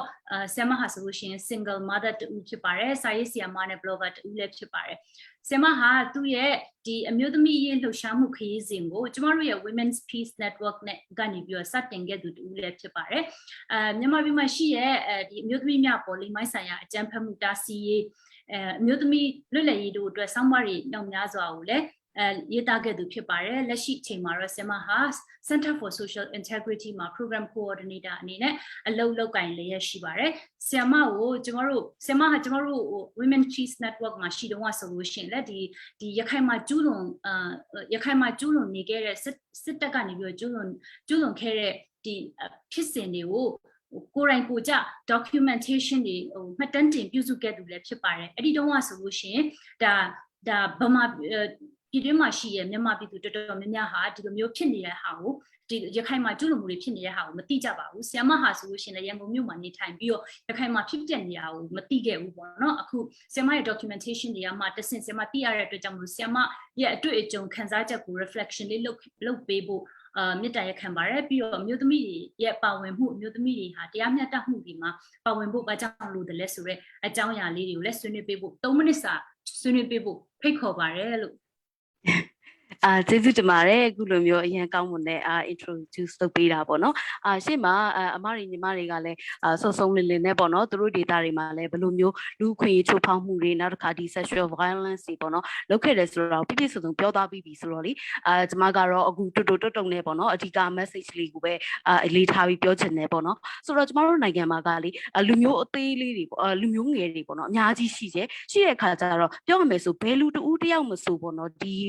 ီမတရားတဲ့အကြမ်းဖက်မှုတွေကလေနေရာစုံမှာခံခဲ့ရတာပေါ့နော်ကချင်မှာလည်းခံခဲ့ရတဲ့အလားတူပဲကရင်မှာလည်းခံခဲ့ရတယ်မွန်မှာလည်းခံခဲ့ရစသဖြင့်ပေါ့နော်အဲ့တော့ကျမတို့ရိုဟင်ဂျာတွေဆိုလဲတအီနဲ့ခံလာရတာကတော့တမိုင်းတစ်လျှောက်လုံးပဲဒါပေမဲ့လို့2019မှာမှတကယ်ကိုလူမြင်မကောင်းလောက်အောင်ကိုကျမတို့လူမျိုးပေါ်မှာအရက်ဆက်ဆုံးကျူးလွန်မှသာကဘာကတိခဲ့တာပေါ့နော်ဆိုတော့ဒါကိုကြည့်ချင်းအဖြစ်ကျမကဘာကိုသွားသတိထားမိလဲဆိုတော့ကျမတို့တွေကလူစုကိုပေါ်မှာပေါ့နော်ဒီလိုမျိုးမတရားမှုတွေအကြမ်းဖက်မှုတွေကျူးလွန်တဲ့အခါမှာဆိုသူတို့ကတော့ဘာလူမျိုးမို့လို့သူတို့ကတော့ဘာသားမို့လို့သူတို့ကတော့နိုင်ငံသားမဟုတ်လို့သူတို့ကတော့တိုင်းရင်းသားမဟုတ်လို့ဆိုပြီးကျမတို့တွေကလေကိုထိမှကိုနာတာပေါ့နော်ကိုစီမှာဖြစ်မှသာကိုအတန်ထုတ်တာလေးတွေပဲရှိခဲ့ကြပြီးတော့စူးစီးမှုလုံးဝမရှိခဲ့ကြဘူးမရှိခဲ့ကြတဲ့အခါကျတော့ဘာဖြစ်လဲဆိုတော့ကမ္ဘာမှာပေါ့နော်ဒီလိုအကြမ်းဖက်မှုတွေ crime against humanity တွေကိုကျူးလွန်ခဲ့ကြတဲ့သူတွေကဆိုလို့ရှိရင်အများအပြားကဒီလိုအာဏာရှိတဲ့ပေါ့နော်လက်နက်ရှိတဲ့သူတွေတကယ်ကိုပါဝါရှိတဲ့သူတွေကပဲကျူးလွန်ခဲ့ကြတာပေါ့နော်ဆိုတော့ကျမတို့တွေကအများနဲ့ဒီလူတွေပေါ်မှာပြန်ပြီးတော့တရားစီရင်မှုဆိုတာအရန်ခက်ခဲပါတယ်ကျမတို့တအုပ်စုချင်းစီကစူးစမ်းမယ်ဆိုအရန်ကိုခက်ခဲပြီးတော့မဖြစ်နိုင်တဲ့လောက်ရှိတယ်ပေါ့နော်ဒါပေမဲ့ကျမတို့တွေကတကယ်ကို solidarity ပေါ့နော်အားလုံးကစုစည်းစည်းနဲ့မှာပေါင်းဆက်ပြီးတော့ကျမတို့တွေကပြန်တွန်းလှန်တဲ့အခါမှာဆိုဒီဟာတွေကပေါ့နော်အရှိမလဲကျမတို့ example တွေရှိခဲ့တယ်ဒီလိုမျိုး genocide genocide ကျူးလွန်တဲ့အစိုးရတွေကို perpetrator တွေကိုကျမတို့ကတရားစီရင်နိုင်ခဲ့တာတွေရှိတယ်ပေါ့နော်ရှိတဲ့အခါကျတော့ကျမကကျတော့ဒီနေရာကနေမြစ်တာရက်ခံချင်တာကပေါ့နော်အရင်တစ်ချိန်ကျမ documentation လုပ်တဲ့အချိန်မှာဆိုလို့ရှိရင်ကျမတို့ဒီအကြောင်းတွေကိုသိနေပြီဆိုပေမဲ့တောင်ပေါ့နော်ထုံမပြောရဲဘူးဘာကြောင့်လဲဆိုတော့ကျမတို့လူမျိုးတွေကအရင်ကိုလူမျိုးရေးခွဲခြားခဲ့ကြတယ်ပေါ့နော်ပြောမယ်ဆိုတနိုင်ငံလုံးကပေါ့နော်အရင်ခွဲခြားခဲ့ကြတဲ့အခါကျတော့ကျမတို့လူမျိုးအကြောင်းကိုတင်လို့ရှိလို့ရှိရင်ကျမတို့က hate speech ပြန်ပြောခံရတယ်ပေါ့ထားပါတော့ဒီ2019အပြီးမှာဆိုလို့ရှိရင်ကျမတို့ကလေဒီဟာတွေကိုမြင်ခဲ့တွေ့ခဲ့နာကျင်ခဲ့ရတဲ့လူတွေဆိုတော့မှတ်မိတယ်ကိုခံရတဲ့အချိန်မှာဆိုကိုယ့်ဘက်မှာဘယ်သူရှိလဲဆိုတော့မျှော်လင့်ချက်လေးနဲ့ကျမတို့ကငဲကြည့်ခဲ့ပူပါတယ်အဲ့လိုငဲကြည့်တဲ့အချိန်မှာဆိုကျမတို့ဒီအမျိုးသမီးရေးလုပ်တဲ့အဖွဲ့အစည်းတွေထဲမှာတောင်မှပေါ့နော်ကျမတို့အတွက်အတန်ထွက်ခဲ့တဲ့သူတွေကဘယ်သူမထွက်ခဲ့တဲ့သူတွေကဘယ်သူဆိုတော့ကျမတို့တွေကမှတ်မိတယ်ပေါ့နော်ဆိုတော့ကျမတို့လိုမျိုးနောက်ဘယ်သူဘယ်ဖွဲ့စည်းပဲဖြစ်ဖြစ်လူတဦးတစ်ယောက်ချင်းစီခံရရင်တောင်မှငါတို့ပါရောငါတို့အတန်ထွက်ရမယ်ဆိုတဲ့စိတ်က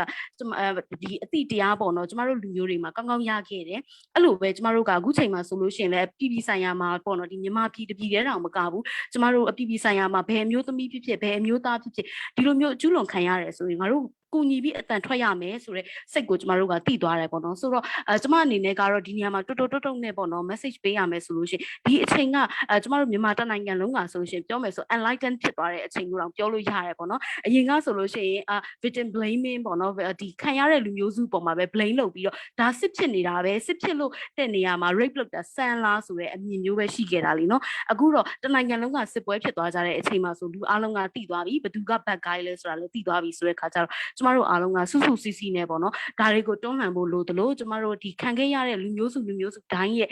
ဒီခံခဲ့ရတဲ့ victim တိုင်းအတွက်လည်းတရားမျှတမှုကိုကျမတို့ပေါင်းစုပြီးတော့ပေါ့နော်ကျမတို့ကရယူသွားဖို့အရင်ရေးကြည့်ပါတယ်လို့ဒီနေရာကနေ message ပေးနေညီကုန်းချုပ်ချင်ပါတယ်အားလုံးကျေးဇူးတင်ပါတယ်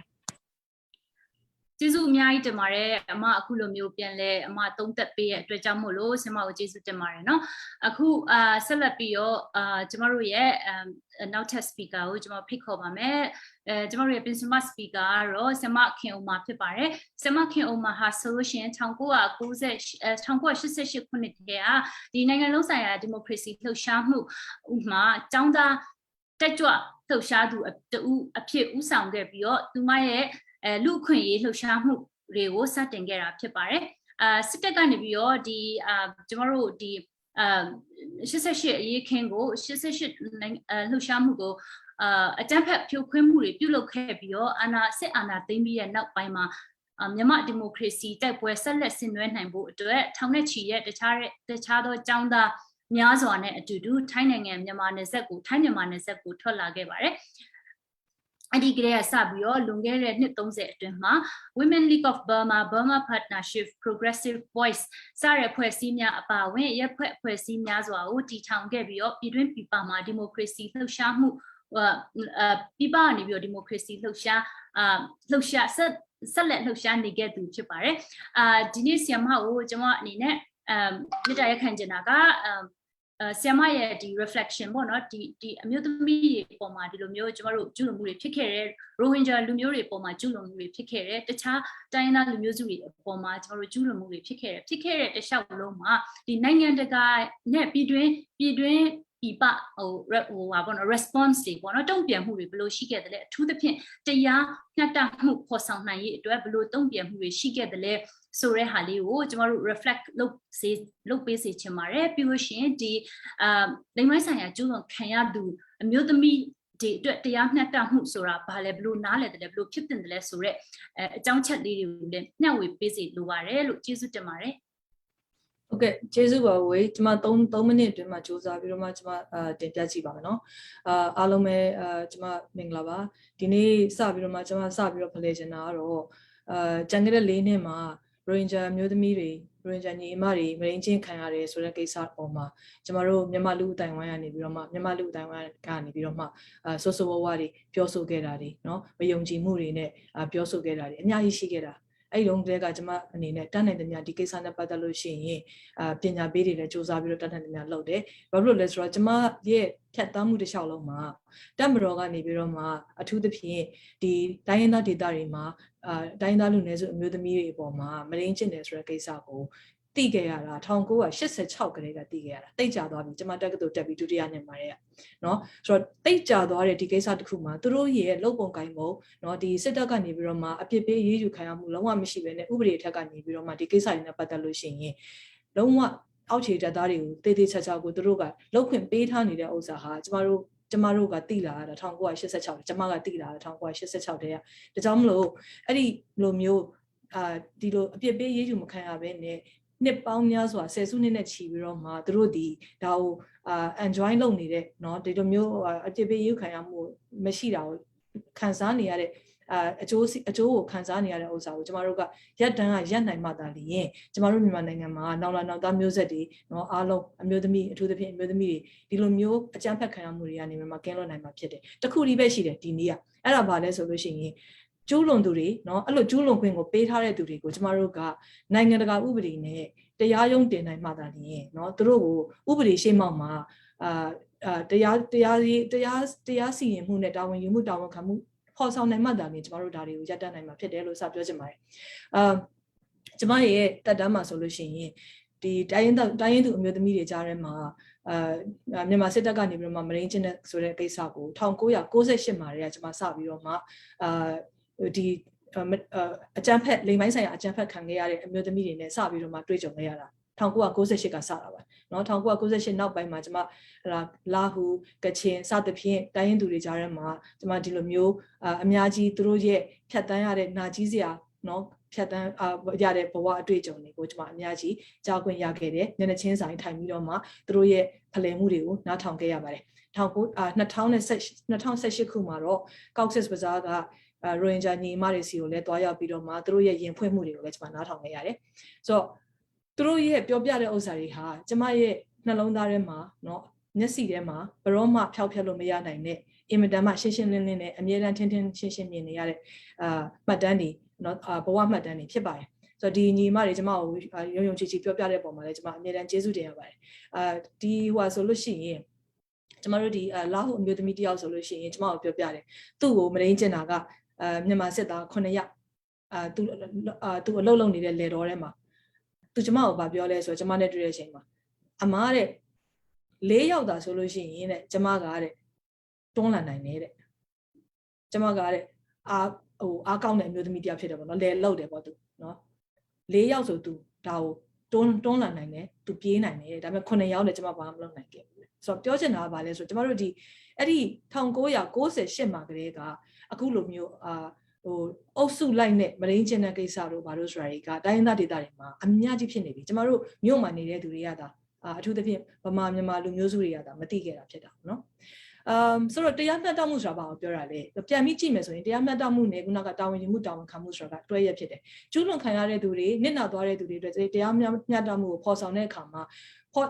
တရားမျှတမှုဖော်ဆောင်ဖို့အတွက်အမျိုးမျိုးပုံစံအမျိုးမျိုးရယူနိုင်တဲ့ဟာရှိကြတယ်လို့ပြောကြတယ်ဒါပေမဲ့လို့ကျမအတွက်ကဘာကိုသိကြသွားလဲဆိုတော့မြန်မာပြည်ကိစ္စမှာမြန်မာစစ်တပ်ရဲ့တပ်မတော်ရဲ့ကျူးလွန်မှုတွေရဲ့ကိစ္စနဲ့ပတ်သက်ရင်နော်လိမ်ပိုင်းဆိုင်ရာစော်ကားမှုအပါအဝင်တခြားကျူးလွန်မှုတွေနဲ့ပတ်သက်ရင်ကျမတို့ကရက်တန်းကရပ်ဖို့အတွက်ဒီသူတို့ကိုနိုင်ငံတကာဥပဒေကပဲကျမတို့လုပ်လို့ရမယ်ဆိုတော့လုံးဝသိကြပါတယ်အဲ့ဒါဘာကြောင့်လဲဆိုတော့ဒီ2015-16တုန်းကကျမအမျိုးသမီးများငြိမ်းချမ်းရေးဆွေးနွေးပွဲဆိုတဲ့စကားဝိုင်းတချို့ထဲမှာတပ်မတော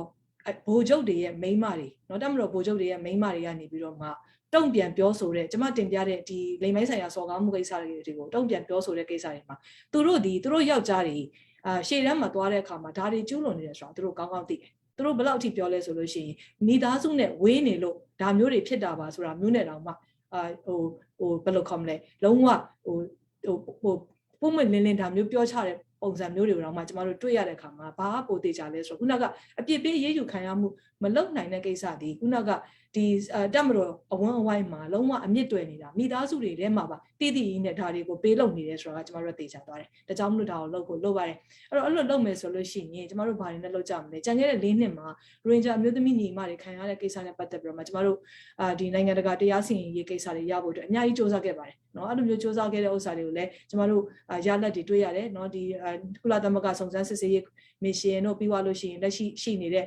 ့ဒီစုံစမ်းစစ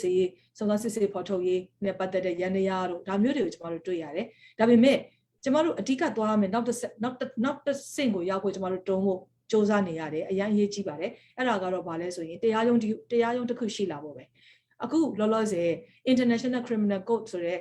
နိုင်ငံတကာခုံရုံးကနေပြီးတော့မှမြန်မာပြည်ကိစ္စကိုမြန်မာပြည်ထဲမှာဖြစ်နေတဲ့ဒီလိုမျိုးမရင်းမှုအပါအဝင်လိမ်မိုင်းဆိုင်ရာအကြမ်းဖက်မှုအပါအဝင်ကျူးလွန်မှုတွေကိုစုံစမ်းစစ်ဆေးနိုင်ဖို့အတွက်ကိုကျမတို့ကဒီကုလသမဂ္ဂရဲ့လုံခြုံရေးကောင်စီကိုကျမတို့ကမြန်မာနိုင်ငံကိစ္စကိုခုနက ICC ခုံရုံးကိုလွှဲပေးဖို့အတွက်တောင်းဆိုနေတာရှိတယ်အခုချိန်ထိကျမတို့မဖြစ်သေးဘူး ICC ကိုမပို့နိုင်ရင်တော့မှလွတ်လပ်တဲ့ခုံရုံးတစ်ခုဖွင့်ပေးပါလို့ကျမတို့တောင်းဆိုတာရှိတယ်ဒါလည်းကျမတို့မရနိုင်သေးဘူးဒါပေမဲ့တေချာတာကကျမတို့လုံးဝလုံးလို့မရတဲ့ကိစ္စတစ်ခုရှိတယ်အဲ့ဒါပါလဲဆိုတော့တချို့နိုင်ငံတွေမှာဥပမာကမ္ဘောဒီးယားလိုနိုင်ငံမျိုးမှာခုံရုံးဖွဲ့တဲ့အခါမှာပြည်တွင်းဥပဒေနဲ့နိုင်ငံတကာနဲ့ပေါင်းပြီးတော့မှပြည်တွင်းတရားရေးစီရင်ရေးစနစ်နဲ့နိုင်ငံတကာတရားရေးနဲ့ပေါင်းပြီးတော့မှလုပ်တဲ့ကျမတို့ဟိုပေါင်းထားတဲ့ hybrid code ဆိုတာမျိုးရှိတယ်ပေါ့နော်ရှိခဲ့ဘူးတယ်ပေါ့ကျမတို့နိုင်ငံကအဲ့ဒါတော့လုပ်လို့မရဘူး။ဘာကြောင့်လဲဆိုရင်ကျမတို့အထူးသဖြင့်ကြံခဲ့တဲ့နှစ်တွေမှာဒေါ်အောင်ဆန်းစုကြည်ဦးဆောင်တဲ့ NLD အစိုးရဒီနိုင်ငံရေးစံတာလုံးဝမရှိဘူး။ဒါတွေကိုဖြေရှင်းဖို့အတွက်ကိုအပြင်ကိုမှ ICJ မှာတော့မှကျူးလွန်သူတွေဘက်ကနေသွားပြီးတော့မှဟိုဒီစစ်တပ်ဘက်ကတော့မှသွားပြီးတော့မှကာကွယ်မှုတွေသွားလုပ်ခဲ့တာမျိုးတွေကြုံခဲ့ရတော့ကျမတို့ကဒီကိစ္စတွေကိုကြော်လွှားနိုင်ဖို့အတွက်ဆိုရင်ဒီအချိန်မှာတော့ကျမတို့အားလုံးတေချာလက်တွဲပြီးတော့မှဒီတောက်လျှောက်ကျူးလွန်နေတဲ့မြန်မာစစ်တပ်ကိုကျမတို့ကနိုင်ငံတကာဥပဒေနဲ့အပြစ်ပေးအရေးယူမှုလုပ်ကိုလုံးမှဖြစ်ပါမယ်ဒါမှပဲကျမတို့နိုင်ငံကရှေ့ကိုတက်နိုင်မယ်ကျမတို့နစ်နာဆုံးရှုံးခံသွားတဲ့သူတွေလည်းအများကြီးရှေ့ကိုရောက်မယ်ပေါ့နော်အများကြီးဟိုပြန်ပြီးတော့မှ healing တွေဖြစ်မယ်တရားမျှတမှုကိုဖော်ဆောင်ပေးနိုင်မှာဖြစ်ပါတယ်ဒါကြောင့်မလို့မနေ့ကတော့လမ်းပေါ်မှာဆန္ဒပြသွားတဲ့ Women Alliance ကညီမတွေအားလုံးကိုကျေးဇူးအထူးတင်ကြောင်းတရားနဲ့ပြောချင်ပါတယ်ဒီညီမတွေရဲ့ຫນွေဦးတော်လှန်ရေးမှာဥဆောင်သူတွေရဲ့တက်တိနဲ့ခွန်အားဒီကျမတို့အားလုံးအတွက်အင်မတန်မှအားရစရာဖြစ်တယ်အမျှော်လင့်ချက်ကိုပေးပါတယ်ထိုနည်း၎င်းပဲကျွန်မကဘာဖြစ်စေချင်လဲဆိုတော့လက်ရှိနိုင်ငံရေးကိုဥဆောင်နေတဲ့အမျိုးသားညီညွတ်ရေးအစိုးရ NUG အနေနဲ့မနေ့ကထုတ်တဲ့ statement မှာ genocide ဖြစ်တာကို genocide လို့မပြောဘဲနဲ့ရှိနေသေးတဲ့ဥစ္စာကိုအားမရဘူး genocide ဟာ genocide ပဲလူမျိုးတုံးတပ်ဖြတ်မှုဟာလူမျိုးတုံးတပ်ဖြတ်မှုပဲအဲ့ဒီအတိုင်းကိုပဲဒီ NUG အစိုးရအနေနဲ့အဲ့ဒီလိုဖြစ်ခဲ့မှုအပေါ်မှာဖြစ်ခဲ့တဲ့ဥစ္စာကိုမမနဲ့တတိရှိရဲတင်းနဲ့ရက်တည်ပြီးတော့မှ Rohingya ပြည်သူတွေအတွက်အမျိုးသမီးတွေအတွက်နော် Rohingya အမျိုးသမီးတွေအတွက်စစ်မှန်တဲ့နော်တရားမျှတမှုရဖို့ဖော်ဆောင်ပေးဖို့အတွက်ကို NUG အစိုးရကလည်းအမြန်ဆုံးဒီအပေါ်မှာနောက်အစစ်တဆင့်တက်ပြီးတော့မှရက်တည်ပေးဖို့လည်းကျွန်တော်တို့နှိုးဆော်ပါတယ်တိုက်တွန်းပါတယ်ဟုတ်ကဲ့ကျေးဇူးပါဟုတ်ကဲ့ပါဆရာမခင်မှာအရန်ရေးကြီးရဲ့ကျမတို့ရှေ့ဆက်ပြီးတော့ဒီတရားမျှတမှုဖော်ဆောင်ဖို့အတွက်လှုပ်ဆောင်နိုင်မဲ့နည်းလမ်းတွေကိုကျမတို့အလင်းပြပေးရဲ့အတွက်အရန်ကျေးဇူးတင်ပါတယ်အခုကျမတို့အချိန်နဲ့ရန်လင့်နေပြီဆိုတော့ကျမတို့ရဲ့နောက်ဆုံး speaker ဖြစ်တဲ့ Letitia Van Assam ကိုကျမဖိတ်ခေါ်မှာဖြစ်ပါတယ်ကျမတို့ဟိုဆရာမ Letitia ဟာဆိုလို့ရှိရင်အင်္ဂလိပ်လိုပြောပေးမှာဖြစ်ပါတယ်မြန်မာလိုနားဆင်နေတဲ့မိတ်ဆွေတွေကဆရာမရဲ့ပြောကြမှုကိုမြန်မာလိုနားဆင်ခြင်းနဲ့ဆိုလို့ရှိရင်เนาะဒီ translation function ကိုတွားပြီးတော့ကျွန်တော်တို့ Burmese function ကိုရွေးပေးပါเนาะဗမာလိုရွေးပေးပါเนาะဗမာလိုရွေးပြီးတော့ရွေးပေးတဲ့ခါကျရင်ဆရာမပြောတဲ့စကားတွေကိုဗမာလိုနားထောင်သွားမှာဖြစ်ပါတယ်အင်္ဂလိပ်လိုနားထောင်နေတဲ့လိုနားထောင်နေတဲ့မိတ်ဆွေတွေကတော့ကျွန်တော်တို့ဒီ translation function ကို off လုပ်ပြီးတော့နားထောင်နေဆိုလို့ရှိရင်เนาะသူ့ရဲ့တိုက်ရိုက်ပြောဆိုမှုကိုသိရှိရမှာဖြစ်ပါတယ်ဆိုတော့ဆရာမ Letitia ဟာဆိုလို့ရှိရင်ပေါ့နော်ဒီတန်တမန်ဟောင်းတူဖြစ်ပါတယ်နယ်သာလန်နိုင်ငံကတန်အမတ်ကြီးအဖြစ်နိုင်ငံပေါင်းမြောက်များစွာတာဝန်ထမ်းဆောင်ခဲ့ပြီးတော့မြန်မာပြည်ဆိုင်ရာတန်အမတ်အဖြစ်1990ကနေပြီးတော့1995အထိတာဝန်ယူခဲ့သူတယောက်လည်းဖြစ်ပါတယ်2016နဲ့2019ခုနှစ်မှာဒေါက်တာကိုဖီအာနန်ကုလသမဂ္ဂအတွင်းရေးမှူးချုပ်ဦးဆောင်တဲ့ရခိုင်ပြည်နယ်အကြံပေးကော်မရှင်မှာအဖွဲ့ဝင်တဦးအဖြစ်ပါဝင်ခဲ့သူဖြစ်ပါတယ်So thank you so much, Letitia, for joining us today. I have introduced your bio in Burmese, so please provide your 3-minute remark and reflections of your experience working with the commissions and since 2016 and 17, your reflections on what should be done and what and what could have been done by the international community as well as by the Burmese government for the justice and accountability when it's come to the sexual violence survivors and on the situations of Rohingya in general. The floor is yours. Thank you very much, Wewenu. I'm truly delighted to be with you all today, even though this is Remembrance Day and the remembrance of a huge genocidal development that took place from 25th of August 2021 onwards. But it's really encouraging to hear from all of you sisters the different stories, the stories of courage, the stories of particularly also hope. Because even though there's every reason to remain very concerned about what is happening, there are some clouds which have starting to show linings, and it's important to focus on these. But let me start with the 25th of August 2017. I was in Yangon, and a day earlier, the members of the Rakhine Commission headed by Kofi Annan had arrived from Naypyidaw, where we presented our report to the president and to State Councillor Aung San Suu Kyi. They welcomed it. We also called on the Commander-in-Chief Min Aung Hlaing. He was not in a good mood and made it clear that he had many problems with our report. He really could not understand that an independent commission could really act independently. Obviously, we listed him out, we listed his comments, but we would not accept the multiple amendments that he wanted to see. The atmosphere was quite tense, I must say. So we arrived back, we returned to Yangon under a dark cloud. We were aware that additional troops had already been sent into Rakhine State, into northern Rakhine State in particular, and that the situation was tense. The next morning, in the morning of the 25th, very early on, news about what was happening in Rakhine started to trickle in. At first, it was difficult to get a good sense of how widespread the violence was, but it quickly became clear that the massive so-called clearing operation had started. Rohingya communities were hunted down in a horrific and indiscriminate effort to hold over 1 million Rohingya people accountable for the acts of a few. We were devastated. I left Yangon on the 28th, and ever since I have, in my very own ways, tried to raise the alarm about the dire situation of the Rohingya and continuing the situation that they find themselves in today, and to push for solutions both inside and outside Myanmar. There are signs of hope, but these still pale when they are set off against the reality on the ground in Myanmar, as well as in Bangladesh, in India, Malaysia, and in other countries. Without accountability, justice doesn't stand a chance. And I was very pleased with yesterday's statement by the National Unity Government on the occasion of the anniversary. And I was even delighted with the solidarity letter the Women's League of Burma sent to their Rohingya brothers and sisters. These are welcome and much needed steps, but many more must follow. For example, in the case of the NUG, it should acknowledge that serious mistakes were made by the NLD government, which, since this genocidal acts of 2016 and 2017, had continued to hide behind the military. Yes, the military is fully responsible for the crimes against humanity it committed, but the NLD government itself barely lifted a finger against the military. It condoned the military actions and defended them at the International Court of Justice here in The Hague.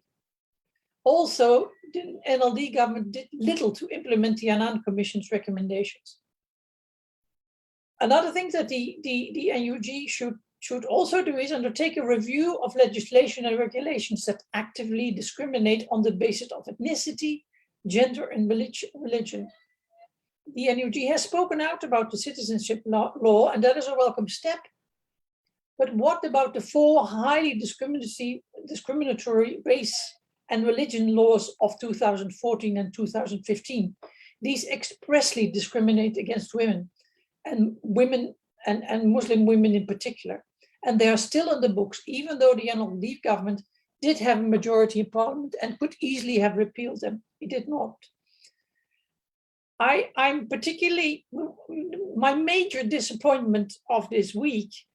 and really the height of hypocrisy, was the news that the State Administration Council has embedded the UN Genocide Convention into the Myanmar Penal Code. The regime does this as it continues to commit crimes against humanity on a daily basis. And I'm calling on the international community not to take these kinds of developments by face value. They are despicable. They should be rejected outright for the hypocritic acts that they are. Let me end with a story about the courage of Rohingya women. It shows how wrong it is to portray them as weak, as happens far too often. It was December 2016, 2 months after the Tatmadaws' deadly October attacks against the Rohingya. The UN Commission had just arrived in Chat Yo Pien village in Maungdaung district. We came unannounced. No one knew we were coming, and the village looked empty. Suddenly, out of nowhere, a large group of Rohingya women came running towards us from several hundred meters away. The security detail tried to stop them and even tried to beat some of them, but the women persisted. They wanted to be heard and they took a personal risk. Obviously, Kofi Annan told the police to back off, and they did. We took a lot of time to listen to the women's accounts of loss and pain, and these were harrowing. Husbands and sons who were dead, missing or arrested, sexual violence, destroyed houses, schools, mosques, and markets, and lost livelihoods. And mind you, this was only 2016. The atrocities of 2017 were still to come. We listened and absorbed. It was the only meeting with a large group of Rohingya women we were ever able to have. Men had dominated our meetings. Women's voices were rarely heard, but it's because of these courageous Rohingya women who took the situation into their own hands that they were heard. Our meeting happened because they persisted. They wanted to be heard. There are many similar stories, and we should double our efforts to make sure that these are heard, both inside and outside Myanmar. It is an essential element to ensure that justice is done. Thank you. Thank you so much, Letitia, for your reflections on your experiences and also highlighting the importance of justice and accountability and what has to be done in regards to the justice and accountability. So tomorrow, Siama Letitia, and thank you everyone for joining us today, and thank you all our speakers for your incredible remark. And we are going to summarize your remarks and we're going to issue a statement. Unfortunately, due to the time, we are unable to take your questions and answer today. We apologize for that. We will have to end the panel now. As we are live streaming in some of the Burmese news media today, our time is up, so we apologize for any inconvenience. So dini tomorrow na atudu joya la bijare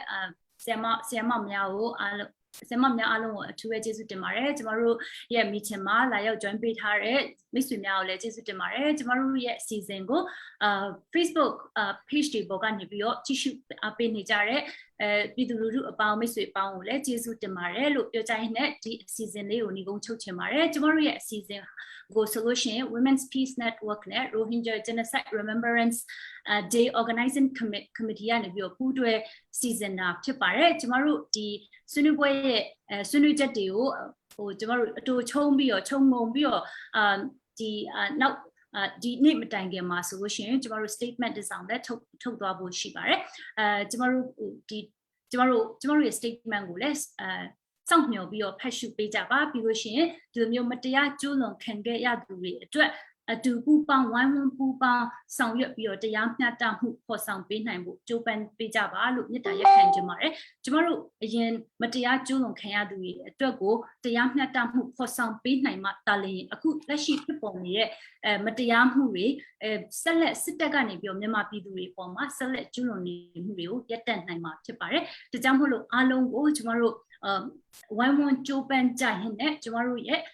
တိုက်ပွဲကိုကျမတို့ရဲ့အခုတော်လှန်ရေးတိုက်ပွဲကိုအောင်မြင်ရမယ်အောင်မြင်နိုင်ပါစေလို့ကျမဆုတောင်းပေးပါတယ်ဒီလောက်နဲ့ပဲကျမတို့ဒီမှာရက်ခွင့်ပြုပါရှင်အားလုံးကိုကျေးဇူးတင်ပါတယ် thank you